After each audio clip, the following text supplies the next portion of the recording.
manchettes aujourd'hui, lancement de la campagne électorale d'Yves Perron. Donc bonjour à toutes et à tous, Chloé Lemont au pupitre pour ce bulletin d'information du 18 août sur les ondes de CTRB, votre télévision régionale et communautaire. Débutons le bulletin d'information avec une nouvelle politique. Donc, comme mentionné hier, voici la suite de l'entrevue avec Yves Perron, député bloquiste sortant de Berthier-Masquinongé, où on parle d'élections fédérales. On l'écoute. Les dossiers ont été retardés. Les dossiers importants ont été retardés. Je pense entre autres à ma loi sur la gestion de l'offre, C-216, qui était présentée par Louis Plamondon, mon collègue de la Rive-Sud. Et on est en bonne voie de faire adopter ce projet de loi-là. On a obtenu que le gouvernement vote avec nous autres là-dessus, ainsi qu'une bonne partie, une minorité de conservateurs, mais quand même les conservateurs du Québec. On leur a tordu le bras en dernière minute et on les a eus. Mais là, il fallait que ça revienne au Parlement. Donc ça meurt au feuilleton. Ça, c'est une grande déception pour moi. Est-ce que moi, je suis persévérant? Oui. Est-ce que je vais recommencer? Vous pouvez compter sur moi. On va recommencer. On va refaire la même chose. Même chose pour ma pétition sur les berges. Vous savez que j'ai commencé une démarche. Je veux que le fédéral prenne ses responsabilités au niveau de l'aménagement sur les bords de la voie maritime du Saint-Laurent. On a plusieurs municipalités qui ont des problématiques vraiment importantes avec l'aménagement du territoire. C'est des coûts de plusieurs millions de dollars et c'est inacceptable que le fédéral ne prenne pas ses responsabilités. Bien, ça aussi, il va falloir que je recommence la démarche. Je recommencerai. Puis on a d'autres choses. Hein? On n'a pas réussi à faire adopter C10 pour la télécommunication. Vous êtes directement touché par ça. Effectivement. C'est plusieurs millions par mois que l'industrie de l'information québécoise perd parce que les conservateurs ont retardé indûment le projet de loi. Ça, c'est choquant. Donc, on a plein de choses qu'on a commencé, qu'on n'a pas terminées. On aurait pu continuer à travailler. Mais nous, on va voir les électeurs. On va les regarder droit dans les yeux, sans aucune gêne, puis on va leur dire, en 2019, on a dit qu'on allait porter votre voix sans aucun compromis, puis qu'on allait faire une différence. Je pense que c'est ça qu'on a fait. Excellent. Puis justement, ça va être quoi la suite pour vous là, dans les prochaines semaines qui s'en viennent? Bien là, on fait campagne. Là, on est en train de terminer. J'ai donné un bon coup de main à l'affichage avec mes bénévoles. Je trouve ça important, moi, que le candidat mette la main à la pâte. Là. Je suis un gars qui aime quand même travailler physiquement, là, puis prendre l'air. Donc, c'est le fun. Puis on a eu une belle réaction. Les gens klaxonnent. Okay. On a beaucoup de gens qui faisaient en passant. Ça donne un petit boost d'énergie. Je vous invite à continuer à faire ça si jamais vous voyez des bénévoles sur le bord de la route. Moi, vous risquez de me voir moins. Là. Je vais me faire plus discret sur l'affichage. Mais on achève quand même de couvrir l'immense territoire des 36 municipalités. C'est quand même beaucoup à afficher en 24 heures. C'est peu. C'est difficile. Là. On a une belle équipe, mais quand même. Donc, il faut faire attention aux accidents aussi. Je rappelle à tout le monde de faire attention. J'ai un bénévole qui a fait une petite chute hier. Il n'y a pas de conséquences négatives, mais quand même, il faut faire attention à notre monde. Donc, allez pas trop vite. Puis, pas monter trop vite. Je parle même de façon transpartisane là, aux bénévoles des autres formations politiques. Faites attention à vous. Et puis, l'important, c'est d'arriver dans 35 jours, 34 maintenant. Oui. Parce que hier, il en restait 35, aujourd'hui, il en reste 34. D'arriver tous en santé et d'exprimer un choix clair à la population, un choix clair au gouvernement Trudeau. On n'est pas content que vous ayez déclenché les élections. Et on va vous garder minoritaire, parce que quand vous êtes minoritaire, vous prenez des meilleures décisions, parce que quand vous êtes minoritaire, vous êtes obligé d'écouter les propositions de l'opposition. Et on s'est toujours fait un honneur d'être un parti d'opposition qui fait des propositions. Pas juste un parti qui se lève et qui dit que le gouvernement est pourri. C'est facile de faire ça. Nous, on se lève, on analyse la situation et on dit, écoutez, nous, on pense plutôt que voici ce qu'on devrait faire. Qu'est-ce que vous en pensez? Puis on trouve des choses qui ont de l'allure. C'est comme ça qu'on a amélioré nettement la subvention salariale. Nous, on pensait que c'était bien beau voter la PCU au départ. D'ailleurs, il serait temps de la revoir, la PCU, parce que ça nuit à l'emploi présentement. Là. C'est prolongé par décret, c'est pas correct. On devrait être rappelé au Parlement pour discuter ça, mais à la place de ça, on fait une campagne électorale. Ça s'enlève pas avec la campagne électorale, celle-là? Non, c'est ça. Et il a prolongé jusqu'au mois d'octobre. Donc, pour être sûr que les gens aient un chèque avant le vote, là. Bon. Mais c'est une mesure qui était essentielle au départ. Je ne veux pas être mal perçu, je ne veux pas que les gens pensent que j'étais contre, mais rendu au moment où on est, là, et à l'accalmie, puis qu'on peut commencer à travailler, je pense qu'il faut moduler davantage cette mesure-là. Donc, c'est nous qui avons insisté pour que ce soit incitatif au travail. Et après ça, c'est nous qui avons insisté. Je fais des grandes parenthèses, je reviens à la subvention salariale. C'est nous qui avons insisté sur l'importance de maintenir le lien entre le travailleur et son employeur. Ça a été une clé. Puis tous les entrepreneurs qui ont pu en bénéficier, parce que certaines entreprises n'ont pas pu, malheureusement, on a travaillé fort pour que tout le monde le puisse, mais il est resté des exceptions. Mais ceux qui en ont bénéficié ont tous dit que c'était une mesure qui avait été vraiment positive. Donc, c'est une belle fierté aussi pour nous. Quand je vous dis qu'on fait un travail constructif de façon non partisane, ça peut ressembler à ça. Mais écoutez, on va maintenir la ligne. Là, d'ailleurs, on devrait commencer à faire des points de presse à chaque semaine. Donc, on a l'habitude de faire une conférence de presse par semaine à peu près, avec une thématique. Donc là, on va insister d'abord sur ce qu'on a fait depuis 22 mois. Et je vous dis, moi, qu'en 22 mois, on a fait beaucoup. Je suis impressionné quand je regarde la liste des accomplissements qu'on a pu. Juste la protection de la langue française, comment le français est devenu un sujet important au Parlement canadien, alors que personne n'en parlait depuis des années quand le Bloc québécois n'était pas là. C'est ça la différence, d'avoir un parti reconnu avec une forte réputation. Et on obtient des gains, entre autres les transferts sur les garderies. Vous savez que le Canada veut partir son programme de garderie. Grand bien leur en face. On n'est pas là pour nuire au Canada, on est là pour défendre le Québec. Par contre, on a insisté et on a dit, ça prend un transfert des sommes avec aucune condition. Et là, on l'a eu. La demande de Québec, c'était 6 milliards. On nous a garanti le 6 milliards. Donc ça, c'est des choses qu'on a à la veille d'une élection, pendant un gouvernement minoritaire, avec 32 députés bloquistes. Un gouvernement libéral majoritaire, sans formation bloquiste forte, je vous garantis que ça, on n'aurait pas le même résultat. Donc, on est bien content du travail qu'on accomplit. Puis, j'invite les gens à considérer l'importance de notre rôle. Parfait, merci. On va les inviter à voter le 20 septembre. Absolument. Donc, parlant d'élections fédérales et Dave Perron, le lancement officiel de sa campagne électorale avait lieu un peu plus tôt aujourd'hui, comme je l'ai mentionné en manchette. Donc, nous étions sur place. En voici donc un extrait. C'est important qu'on soit là, qu'on soit à l'affût. Vous avez vu pendant le mois de juillet ce que le gouvernement a essayé de nous passer au niveau des pesticides, des herbicides, des fongicides, n'eût été de la vigilance des oppositions, mais aussi beaucoup de la société civile. Ce serait passé. On a gagné, mais ils ont reporté au printemps. Mais pour continuer la lutte au printemps 2022, il faut être là au printemps 2022. Alors, je vous énumère des raisons qui font en sorte qu'on a besoin encore d'avoir un Bloc québécois fort, un Bloc québécois qui porte la voix et les valeurs du Québec. Au niveau de cette nouvelle-là, les fongicides, herbicides, et ainsi de suite, là, je veux juste faire une petite parenthèse sur la réciprocité des normes. Parce que vous avez sûrement tous remarqué que tout le monde au Québec, tout le monde ne voulait pas de ce changement-là. Personne ne le voulait. Alors pourquoi augmenter les quantités de pesticides et traces d'herbicides dans les petits fruits et dans les récoltes? Peut-être pour importer encore un peu plus du n'importe quoi. Et ça, c'est un des chevals de bataille que je vais mener, que je vais prendre de front. En fait, j'ai commencé, c'est du très long terme.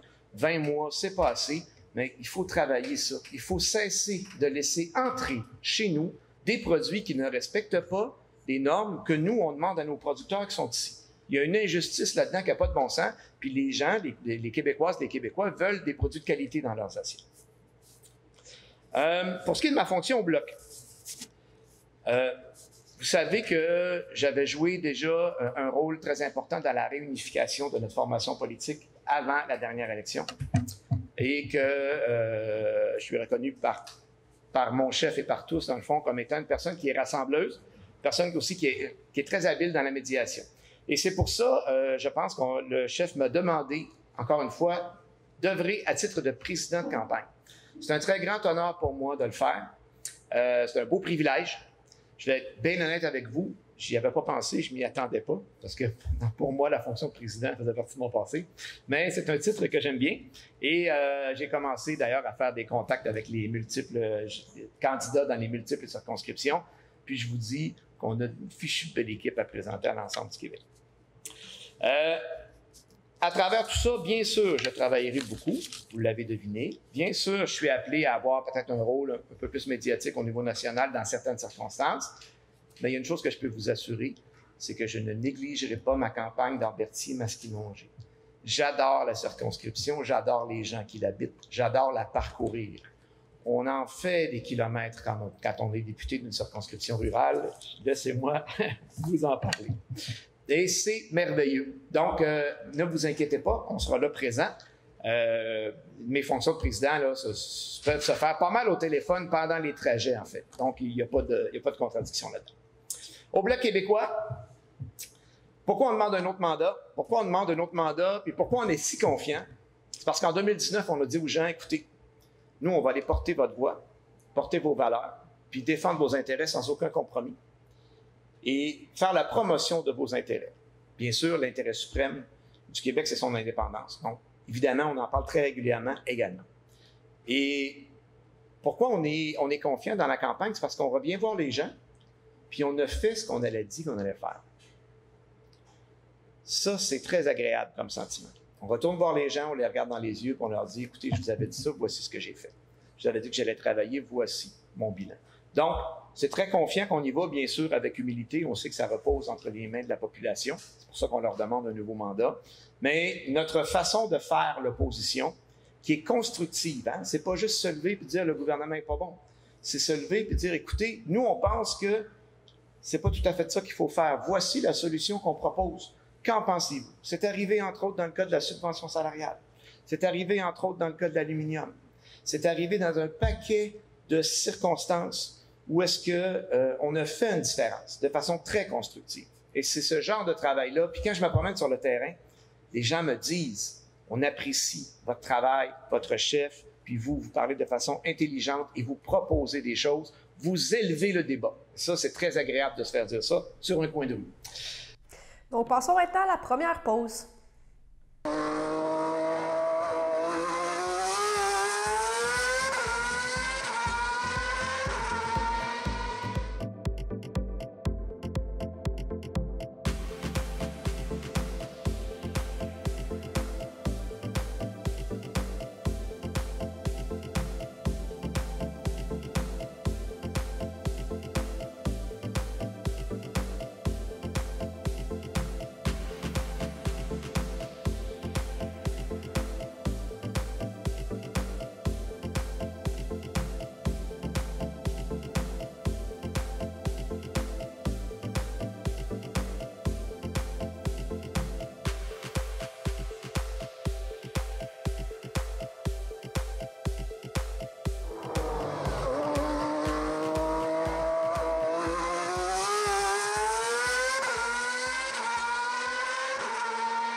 Donc, pour les anniversaires, en ce 18 août, le Centre d'action bénévole d'Autrice souhaite un joyeux anniversaire à Marie-Ève Besnard de Berthier.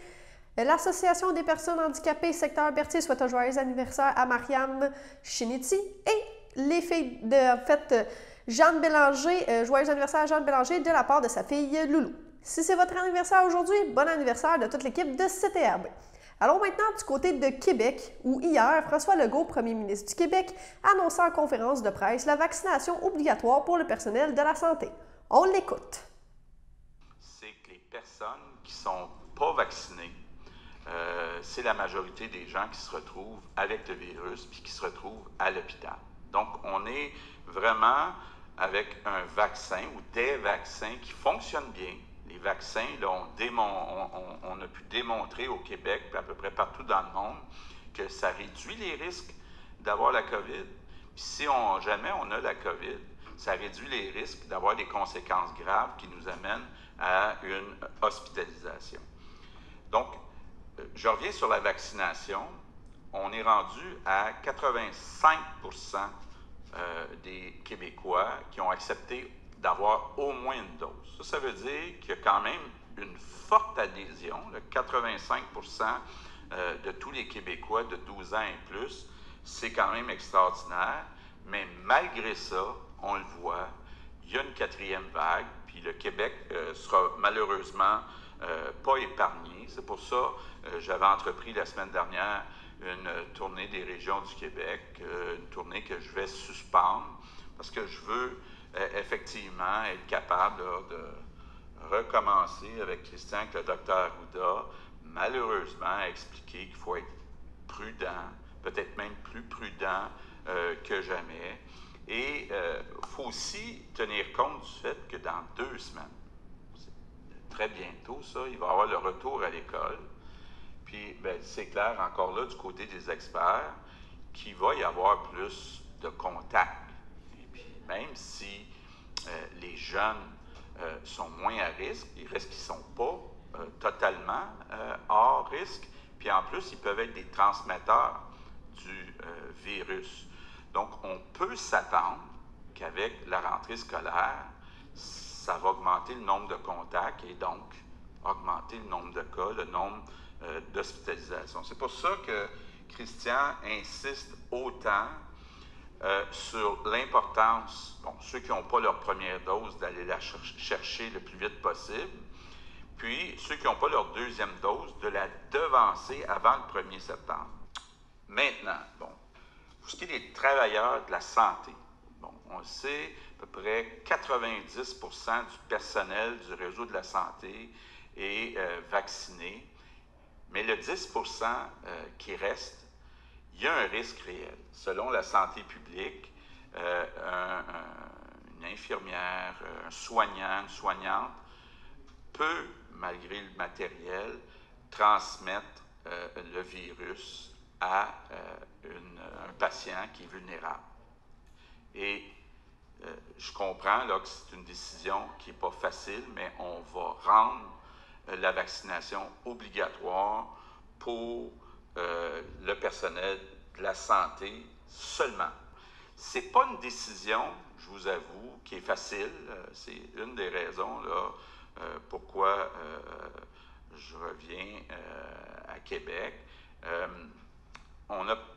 Contrairement au passeport vaccinal, on touche à deux choses en rendant la vaccination obligatoire pour le personnel de la santé. On touche à l'intégrité physique. Donc, on vient dire à des gens, c'est pas volontaire, là, vous êtes obligés d'être vaccinés. Puis, on touche aussi au droit du travail. Parce qu'on vient dire à des gens, si vous n'êtes pas vacciné, vous ne pouvez pas travailler. Donc, c'est pas banal. Et c'est pour ça qu'on a parlé avec les partis d'opposition. Puis on souhaite, dès la semaine prochaine, en commission parlementaire, d'être capable d'entendre différents groupes, différentes personnes, donc avoir une consultation, une discussion, un débat sur la vaccination obligatoire, autant du côté de notre proposition, c'est-à-dire le personnel soignant, que du côté des enseignants, puis des autres employés, entre autres les employés de l'État qui sont en contact avec des citoyens. Revenons dans notre région, donc plus précisément à Lanoraie. La Société d'histoire de Lanoraie fera des dons de 250 livres au péché mignon de Lanoraie le 22 août prochain. Nous nous sommes entretenus avec Micheline Saint-Pierre, présidente, à ce sujet. On l'écoute. Alors, je dois vous dire que la Société d'histoire a 50 ans cette année, enfin en 2022. Et puis, ce qui est arrivé à la fermeture des collèges classiques, on nous a donné beaucoup de livres et aussi on reçoit des dons continuellement. Et là, on est rendu au point où il n'y a plus de place. Alors, on a fait 25 boîtes de livres à donner, de tout genre. Et ce qu'on a fait juste avant la pandémie, on a envoyé à tous nos membres la liste, parce qu'on a fait une liste de tous ces livres-là.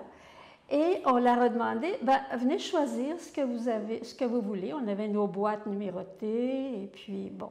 Alors, ils sont venus, et puis on a donné au moins 250, ce qui veut dire qu'il y en avait beaucoup. Et il y a de tout.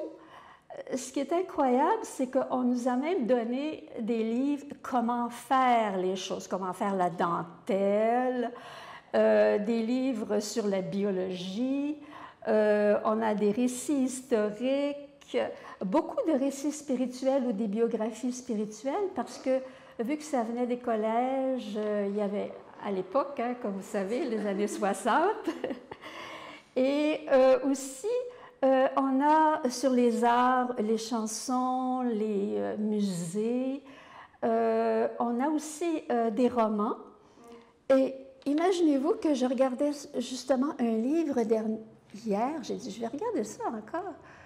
Quelle année était ce livre-là? Et c'est 1878. Et on a quelques livres comme ça qui sont très anciens, ne sont pas toujours en très bonne condition, mais c'est très intéressant d'avoir ça et de lire comment on écrivait à l'époque. On a aussi des livres de poésie, des livres sur les voyages et beaucoup de biographies. Comme ça ici, là, c'est de la littérature canadienne. Et comme vous voyez, ce sont des anciens livres. Malheureusement, on ne pouvait pas tous les garder, surtout si on en avait en double ou en triple, ce qui arrivait souvent. Alors, on a fait un choix pour avoir des livres qui, surtout, concernaient l'histoire du Québec, de la région, et plus particulièrement la Noret. Parce qu'il y a d'autres livres, je trouve, justement, c'est pas juste des auteurs canadiens ou québécois, on peut trouver du... Oui, de la France, on en a même de la Russie. Okay. Alors, oui. Et alors, c'est ça. Alors, on a dit, on voulait faire un bazar pendant la pandémie, mais ce n'était pas possible. Alors, on a une table au marché Les Péchés Mignons de la Noret, le 22 août, de 11h du matin à 16h. Et là, nous allons avoir tous ces livres à donner. Et on espère que les gens vont fouiller et puis qu'ils vont apporter des livres chez eux parce que, vous vous souvenez, il y a quelques jours, c'était acheter un livre du Québec. Oui. Alors, on a beaucoup d'auteurs québécois ici. Alors voilà, c'est une expérience, on n'a jamais fait ça auparavant. Et il y a quelqu'un qui m'a dit, eh bien vous là, si il vous reste des livres, moi je viendrai les chercher. Alors ce qui fait qu'on aura de la place pour... parce qu'on a beaucoup de documents qui sont entreposés, et puis évidemment, il y a toujours une limite d'espace. Hein? Alors, parce que là, on a des fonds pour certaines familles, et on a aussi nos archives. Là, on a à peu près 6 à 7 tiroirs, mais à un moment donné, il faut en mettre, oui, dans la voûte, oui. Alors voilà, c'est ça, ce sont nos livres que nous sommes prêts à donner. La Société d'histoire de la Noret. Parfait. Bon, passons maintenant à la deuxième pause.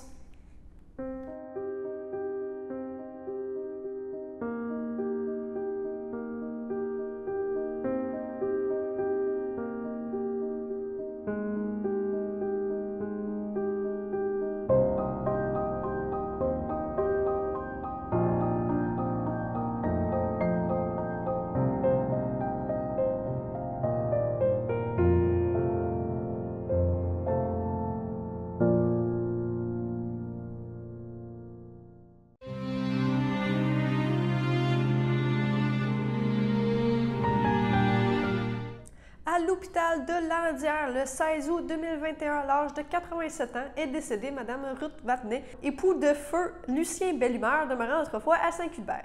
Elle laisse dans le deuil ses enfants Michel Noël Marcoux, Daniel Diane Luc Brunel, Nicole Daniel Loyer, Denis Lynn Deschaines, Alain Annie Lombard, ses 13 petits-enfants et 24 arrière-petits-enfants, son frère, sa sœur Laurent, Sylvie Jean-Pierre Saint-Pierre, Jean-Guy Saint-Pierre, plusieurs beaux-frères et belles-sœurs, parents et amis. Vous pouvez compenser l'envoi de fleurs par des dons à la Fondation des maladies du cœur. Madame Vatnet sera inhumée au cimetière du même endroit. Au CHSLD Parfilia Fermant, le 16 août 2021, à l'âge de 60 ans, est décédé M. Jacques Paquin, natif de Montréal. L'ayant précédé sa sœur Ginette Paquin, il laisse dans le deuil sa mère, Doris Beauparent-Paquin, feu Laurent Paquin, ses frères et sœurs, Pierrette Paquin, Yvon Fraser, Michel Paquin, Monica Rodoil, Pierre Paquin, Lucie Paquin, Pascal Mauricy, son beau-frère André Ciarlot, sa nièce Mimi Clermont, sa petite-fille Camille Perte, son neveu Michel Clermont, son petit-neveu Benjamin Clermont-Trottier, ainsi que cousins, cousines, autres parents et amis. Selon ses volontés, aucune cérémonie n'aura lieu. Au CHDL Saint-Charles-Borromée, le 12 août 2021, à l'âge de 93 ans, est décédée Mme Germaine Boucher, épouse de Jean-Marc Rondeau, demeurant à Berthierville. Elle laisse dans le deuil, outre son époux, ses enfants, Christiane Rondeau, Jacques Laberge, Micheline Rondeau, Faux-Richard Sarrazin, Denis Rondeau, sa sœur, beau-frère et belle-sœur Paulette Boucher, Florent Rondeau, Gisèle Rondeau, ainsi que plusieurs neveux, nièces, autres parents et amis. La famille vous accueillera le 21 août 2021 dès 13h au salon F. Thériault de Berthierville. Suivra une liturgie de la parole à 16h. Madame Germaine Boucher sera inhumée au cimetière de Berthierville. Accidentellement, le 10 août 2021, à l'âge de 86 ans, est décédé M. Robert de Grandpré, époux de Lise Lavallée, demeurant à Sainte-Geneviève de Berthier. Il laisse dans le deuil, outre son épouse, ses enfants, Christian de Grandpré, François de Grandpré, Jocelyn de Grandpré, Nathalie de Grandpré, le papou de ses enfants et petits-enfants, Marie-Pascale, Jean-Christophe, Arthur, Adrien, Roxane, Elisa et Marguerite, ses arrière-petits-enfants, Charlotte, Émilie, Brittany, Anthony et Aiden, sa sœur, Madame André de Grandpré, ses beaux-frères, belles-sœurs, Feu, Jean-Guy Lavallée, Odette Lavallée, Feu Nicole Lavallée Bergeron, Dominique Lavallée, ainsi que plusieurs neveux, nièces, autres parents et amis. La famille accueillera parents et amis le samedi 4 septembre 2021, dès midi au complexe funérailles de Berthierville. Suivra la liturgie en la chapelle du complexe à 14h. Donc, au nom de CTRB et de tous ses employés, nous souhaitons nos plus sincères sympathies aux familles éprouvées. Passons maintenant à la météo.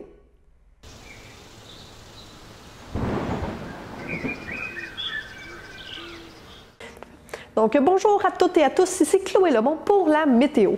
Donc, pour ce soir, donc mercredi soir, cette température ressentie de 25 avec, en fait, température de 25 et température ressentie de 34 et c'est nuageux. Pour cette nuit, c'est une température de 20, température ressentie de 22. Pour demain matin, donc jeudi matin, c'est une température de 22, température ressentie de 27 avec passage nuageux, donc éclairci et passage nuageux. Et pour demain après-midi, c'est une température de 29, température ressentie de 37, encore une fois ensoleillé avec passage nuageux.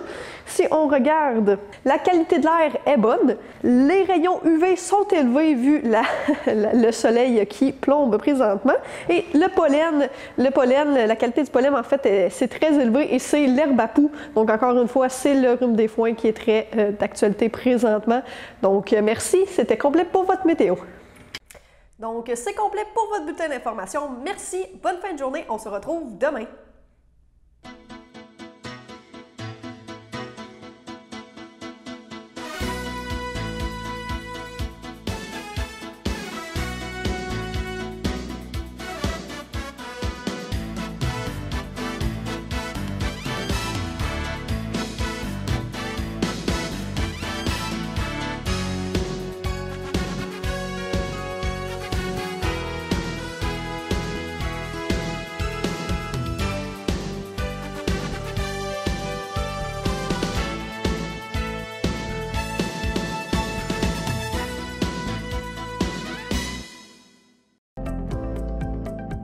Les télévisions communautaires autonomes du Québec, ce sont les télévisions les plus importantes parce qu'elles sont proches de la communauté. On veut encourager des gens qui parlent de ce qui nous intéresse, mais aussi qui participent au développement local. Mais c'est fini le temps là, où on allait lire une affaire qui a été écrite avant hier au bout du monde. Non! Tu veux savoir ce qui se passe chez vous? Bien, ma télé préférée, c'est la télé autonome communautaire. C'est ici que ça se passe. Ici, je travaille en français. On travaille le reverb maintenant. Moi, je travaille en français. Au Québec, on travaille en français. Un message d'Impératif français.